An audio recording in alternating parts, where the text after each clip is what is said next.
नमस्कार, मी पल्लवी। आज आपण या ठिकाणी गव्हाची कुरडई आणि पापडीची रेसिपी बघणार आहोत। रेसिपी म्हणाल तर खूप सोप्या पद्धतीने सांगितलेली आहे। नवीन जरी बनवत असाल तरी तुम्ही सहजपणे कुरडई आणि पापडी अगदी परफेक्ट बनवू शकता।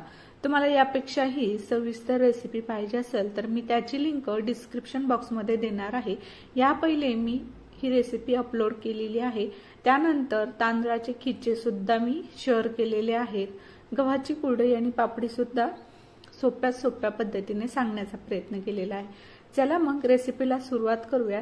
रेसिपी नक्कीच शेवटपर्यंत बघत राहा। बनवायला खूप सोपी आहे आणि कुरडई आणि पापडी तळल्यानंतर दुप्पट तर फुलतेच, पण पांढरी शुभ्र येण्यासाठी काय करायचं, गहू किती वेळ भिजवायचे, किती दिवस भिजवायचे, कसे भिजवायचे, सगळी सविस्तर रेसिपी मी तुम्हाला शॉर्टमध्ये सांगणार आहे। सविस्तर रेसिपी डिस्क्रिप्शन बॉक्समध्ये लिंक देणार आहे। तर चला बघूयात अशी कुरडई आणि पापडी, अगदी पांढरी शुभ्र ही कुरडई आणि पापडी कशी बनवायची। तर या ठिकाणी याच्या तारा बघू शकता तुम्ही, गोल आलेल्या आहेत आणि कलर सुद्धा पांढरा शुभ्र आलेला आहे। तर ही कुरडई पापडी बनवायला सोपी आहे, त्याचबरोबर सविस्तर रेसिपी आहे, त्यामुळे तुम्हाला या व्हिडिओमध्ये कुठलीही अडचण येणार नाही। रेसिपी आपण सुरुवात करूया।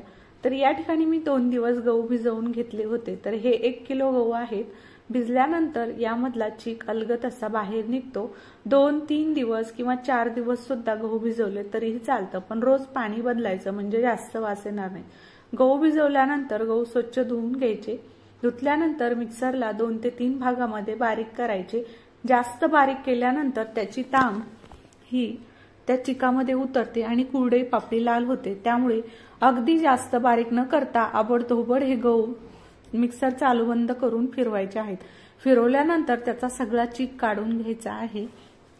हे बघा, चीक काढून घेतल्यानंतर त्यामध्ये पाणी टाकायचे। आता हे आपल्याला रात्रभर डब्बा असाच ठेवायचा आहे। सकाळी सकाळी यावरती लालसर म्हणजे तांबेचं पाणी येतं, ते पाणी आपल्याला काढून घ्यायचे, म्हणजे कुरडई आणि पापडी ही तुमची लाल होणार नाही। तर तुम्ही हा चीक 2 ते 3 दिवस सुद्धा अडचण आल्यावर ठेवू शकता, पण काय करायचं, रोज त्याचं पाणी बदलायचं। तर चला, आपला चीक तयार झालेला आहे। दुसऱ्या दिवशी बघूयात।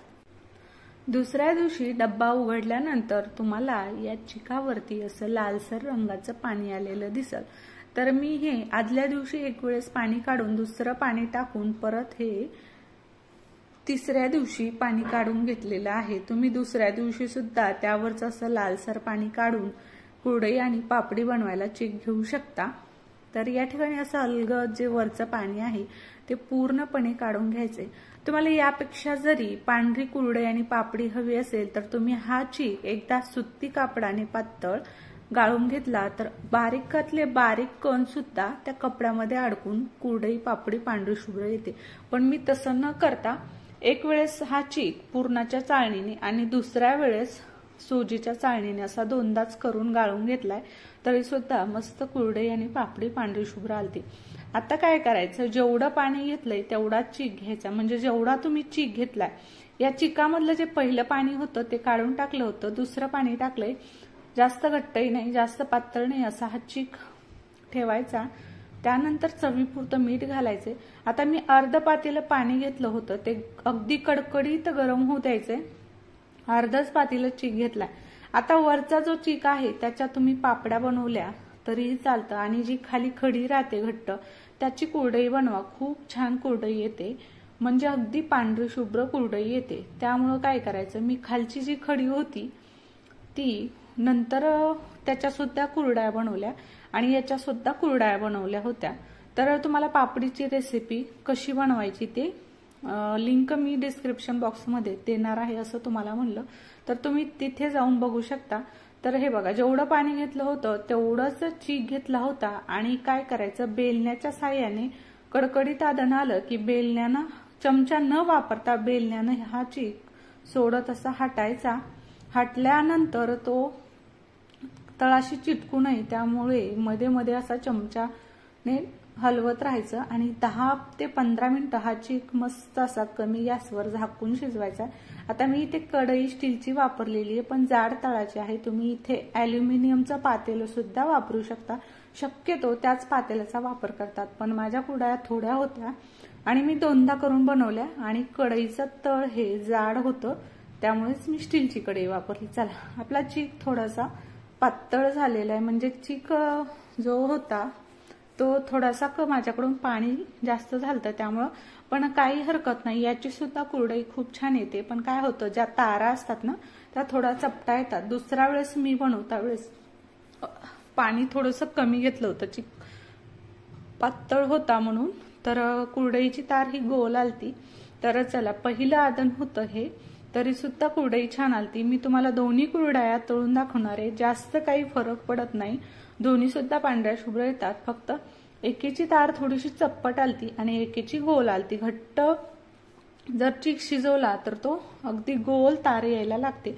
तर पापड्या आणि कुरडया टाकता वेळेस काय करायचं, कॅरीबॅगचा वापर न करता एखादा सुती कपडा किंवा मग पॉलिस्टरचा कपडा असेल तो सुद्धा वापरू शकता। खाली काहीतरी एखादं कॅरीबॅग किंवा जाड कपडा टाकायचा, त्यावरती असा सुती किंवा पॉलिस्टर कपडा टाकायचा, भरपूर पाणी टाकायचं।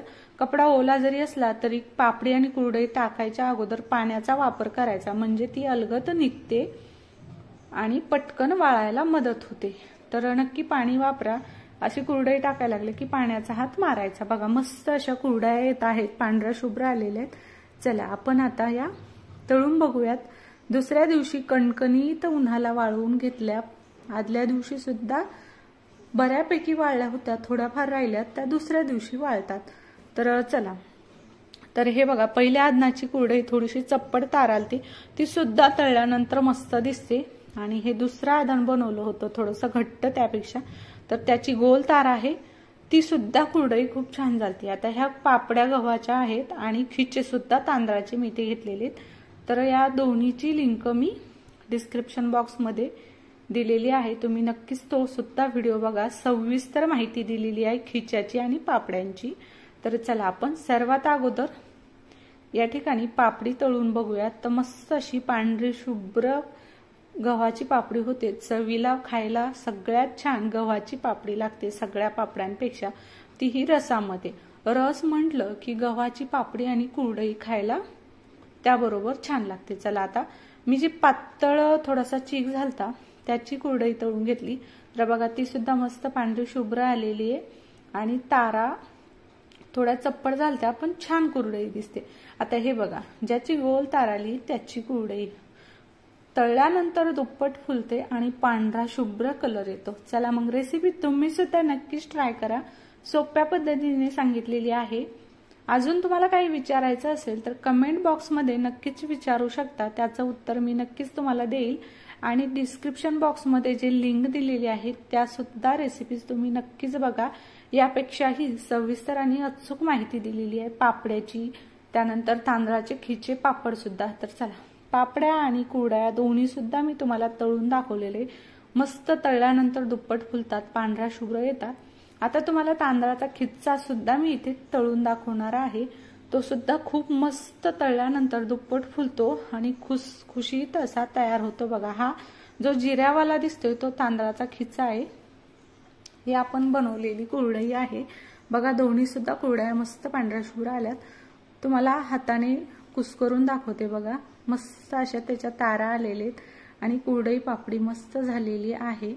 तर या ठिकाणी तुम्हाला जर पापडी बनवायची असेल, आपण जेवढ्याला तेवढं चिकासाठी पाणी घेतो, पण पापडी बनवायची असेल तर 3 पट पाणी जास्त वापरावं लागतं। 1 पट जर गव्हाचा चीक असेल तर 3 पट पाणी असं प्रमाण घ्यावं लागतं आणि कुरडईला जेवढ्याला तेवढं पाण्याचा वापर करावा लागतो। तर चला, नक्कीच रेसिपी ट्राय करा। व्हिडिओ आवडल्यास जास्तीत जास्त तुमच्या मित्रमैत्रिणींसोबत शेअर करा। तुम्ही सुद्धा रेसिपी ट्राय करा, बनवायला खूप सोप्या आहेत आणि खूप सोप्या पद्धतीने मी रेसिपी शेअर केलेली आहे। नक्कीच रेसिपी ट्राय करा, पापड्या आणि कुरडया बनवून बघा। व्हिडिओ आवडल्यास लाईक करा आणि अजून सुद्धा चॅनलला सबस्क्राईब केलं नसेल, चॅनलवरती नवीन असाल तर पटकन सबस्क्राईब करा। आणि अशाच एखाद्या नवीन रेसिपी सोबत मी तुम्हाला दररोज भेटत राहील। तोपर्यंत माझ्या ज्या जुन्या रेसिपी आहेत त्या बघत राहा। Bye bye.